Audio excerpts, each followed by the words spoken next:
স্বাগতম জনালোঁ জয়প্ৰকাশ ইউটিউব চেনেললৈ অন্য এটা গুৰুত্বপূৰ্ণ আপডেট লৈ। অৰুণোদয় আঁচনি 3.0 যি টকা আছে মে' মাহৰ টকাটো অপেক্ষা কৰি আছিলে বহু লোকে যে আমি 10 তাৰিখে টকা পাম, কিন্তু দেখিবলৈ পোৱা গ'ল যে 10 তাৰিখে কোনো ধৰণৰ টকা ৰিলিজ কৰা নহ'ল। বহুতে চিন্তিত হৈ আছে বা ফোন বা মেছেজ যোগেৰে প্ৰশ্ন কৰি আছিলে যে আমি টকাটো কেতিয়া লাভ কৰিম। কিন্তু তেওঁলোকক এই ভিডিঅ'টোত মই জনাম যে তেওঁলোকে যিটো টকা আছে আগন্তুক দিনত তেওঁলোকে কেতিয়া পাব পাৰে।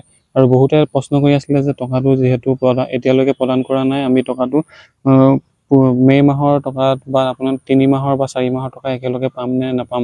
যিহেতু ইলেকশ্যনৰ আগতে বহু মহিলাই 9,000 টকাকে পাইছিলে 3 মাহৰ, আৰু যিটো পূজাৰ যিটো বনাছ আছিলে সেই বনাছটো মিলাই পিনি 9,000 প্লাছ যিটো টকা পাইছিলে।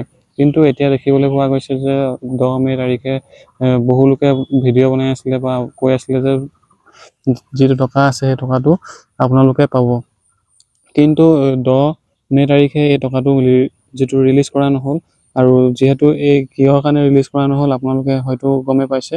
যিহেতু মই পূৰ্বৰ এটা ভিডিঅ'ত আপোনালোকক জনাইছিলোঁ যে যিহেতু ইলেকশ্যনৰ যিটো কাৰ্য আছে, ইলেকশ্যনৰ কাৰ্য সমাপ্ত হোৱাৰ পাছতো নতুনকৈ কেবিনেট মিটিং হ'ব। মিটিং হোৱাৰ পাছতে নতুনকৈ বিল পাছ কৰা হ'ব, আৰু বিল পাছ কৰাৰ পাছতহে আপোনালোকক এটা নিৰ্ধাৰিত কৰা হ'ব যে পূৰ্বৰ দৰে 1250 টকাকৈ লাভ কৰিবনে আপোনালোকৰ যি টকা আছে সেই টকাটো 3,000 টকালৈ বৃদ্ধি কৰা হ'ব।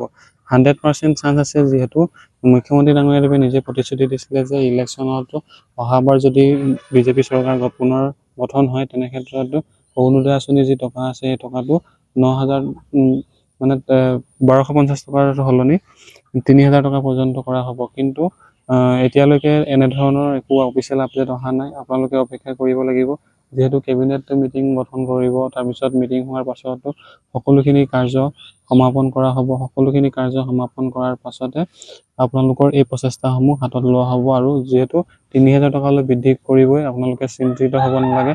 আৰু যেতিয়ালৈকে আপোনালোকে হোল্ড হৈ থাকিব টকা একেলগে প্ৰদান কৰা হ'ব।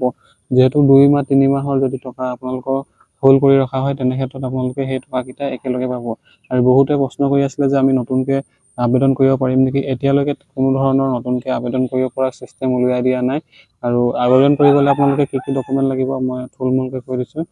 পাৰ্মানেণ্ট ৰেচিডেণ্ট আছাম হ'ব লাগিব, মানে অসমৰ স্থায়ী বাসিন্দা হ'ব লাগিব। তাৰপিছতে আপোনালোকৰ আধাৰ কাৰ্ডটো বেংকৰ লগত লিংক থকা হ'ব লাগিব, আৰু ইনকাম চাৰ্টিফিকেট হ'ব লাগিব। এইকেইটা ডকুমেণ্ট যদি আপোনালোকৰ মেইন ডকুমেণ্ট আছে তেনে ক্ষেত্ৰত আপোনালোকে এই স্কিমটোৰ বাবে ইলিজিবল হ'ব। তাৰোপৰি আপোনালোকৰ ঘৰত কোনো ধৰণৰ চৰকাৰী চাকৰিয়াল হ'ব নালাগিব। তাৰপিছত আপোনালোকৰ 4-চকীয়া বাহন হ'ব নালাগিব। তেনে ক্ষেত্ৰত যদি আপোনালোকে ইলিজিবল হয় নিশ্চয়কৈ আবেদন কৰিব পাৰিব। ইতিমধ্যে কেইবা লাখ মহিলাই এই আঁচনিটোৰ জৰিয়তে ধন লাভ কৰি আছে, আৰু বহুতো মানে 10% মহিলাহে কেৱল এই আঁচনিটোৰ পৰা বঞ্চিত হৈ আছে। 10% মহিলা কিহৰ কাৰণে বঞ্চিত হৈ আছে, যিহেতু তেওঁলোকে হয়তো ডকুমেণ্ট ক্লিয়াৰ নাই, নতুবা তেওঁলোকৰ ঘৰতো এখনহে ৰেচন কাৰ্ড আছে, যাৰ বাবে তেওঁলোকে এই আঁচনিটোৰ বাবে ইলিজিবল হোৱা নাই। যোগ্য হিতাধিকাৰী হোৱাৰ পাছতো তেওঁলোকে এই আঁচনিটোৰ বাবে ইলিজিবল হোৱা নাই।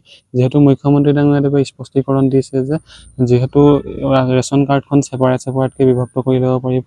এখন মানে এঘৰ মানুহত যদি 2-3জনী মহিলা আছে তেনে ক্ষেত্ৰত তেওঁলোকে নিজৰ নামে ৰেচন কাৰ্ডখন বিভক্ত কৰি ল'ব পাৰিব, যাৰ ফলতে তেওঁলোকে এই অৰুণোদয় আঁচনিটোৰ বাবেও ইলিজিবল হৈ যাব। খুবেই ভাল কথা আপোনালোকৰ বাবে। যিসকল মহিলাই চিন্তিত হৈ আছিলে যে আমি অৰুণোদয় আঁচনিটোৰ বাবে ইলিজিবল হ'ম নে নহ'ম, তেওঁলোকেও ইলিজিবল হ'ব। চিন্তিত হ'ব নালাগে, মাথো আপোনালোকে কেইটামান দিন অপেক্ষা কৰিব লাগিব। নতুনকৈ কেবিনেট মিটিং বা বৈঠক গঠন হোৱাৰ পাছতো বিল পাছ কৰা হ'ব। বিল পাছ কৰাৰ পাছতে এইখিনি পৰ্যায় হাতত লোৱা হ'ব, আৰু খুবেই ভাল কথা। আৰু যিহেতু যেই কিমাহ আপোনালোকে ৱেইট কৰিব লাগিব, 2-3 মাহ যদি আপোনালোকৰ একেৰাহে ৱেইট কৰিবলগীয়া হয় তেনে ক্ষেত্ৰত আপোনালোকে সেই 2-3 মাহৰ টকা আপোনালোকে হেৰুৱাবলগীয়া নহয়, আপোনালোকে একেলগে পাব। যিহেতু আপোনালোকে ইলেকশ্যনৰ পূৰ্বতে দেখিবলৈ পাইছিলে যে মহিলাসকলে 9,000 টকাকৈ পাইছিলে।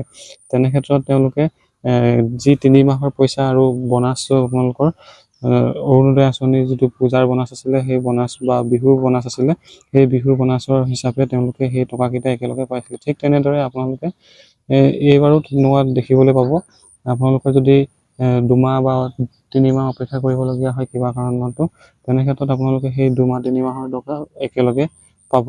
আৰু বহুতো মহিলাই যিটো অৰুণোদয় আঁচনি হয় তাৰ পৰা নাম কাটি দিয়া পৰিলক্ষিত হয় বা তেওঁলোকে হোল্ড হৈ থাকে টকাটো। এই টকাটো কিহৰ কাৰণে হোল্ড হৈ থাকে, যিহেতু অৰুণোদয় আঁচনিটো এটা বৃহৎ আঁচনি হয়, তাত বহুতো মহিলাক টকা প্ৰদান কৰা হয়। বেংকৰ যিটো KYC হয়, নতুবা আপোনালোকৰ বেংকৰ লগত আধাৰ কাৰ্ড লিংক, এই সকলোখিনি কাম আপোনালোকে আগতীয়াকৈ ঠিক ঠাক কৰি ল'ব লাগিব।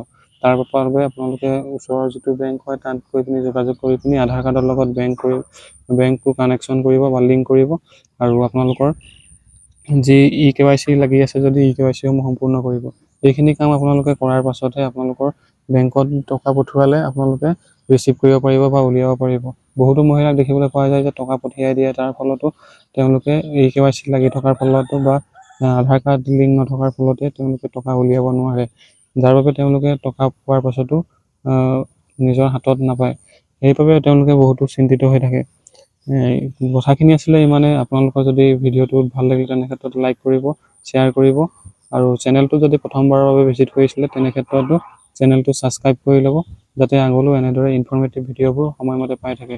ইয়াৰ পৰৱৰ্তী ভিডিঅ' মই লৈ আহিম আপোনালোকে অৰুণোদয় যিখন ফৰ্ম আছে নতুন মহিলাসকলে কেনেদৰে আবেদন কৰিব পাৰিব, বা ডকুমেণ্টৰ প্ৰপাৰ এটা ভিডিঅ' লৈ আহিম, বা ফৰ্মখন কেনেদৰে আপোনালোকে এটা এটাকৈ ফিল আপ কৰিব লাগিব, সেই ভিডিঅ'টো লৈ আহিছোঁ অতি সোনকালে। আজিলৈ ধন্যবাদ। জয় অসম। পুনৰ লগ পাম অন্য এটা গুৰুত্বপূৰ্ণ আপডেট লৈ।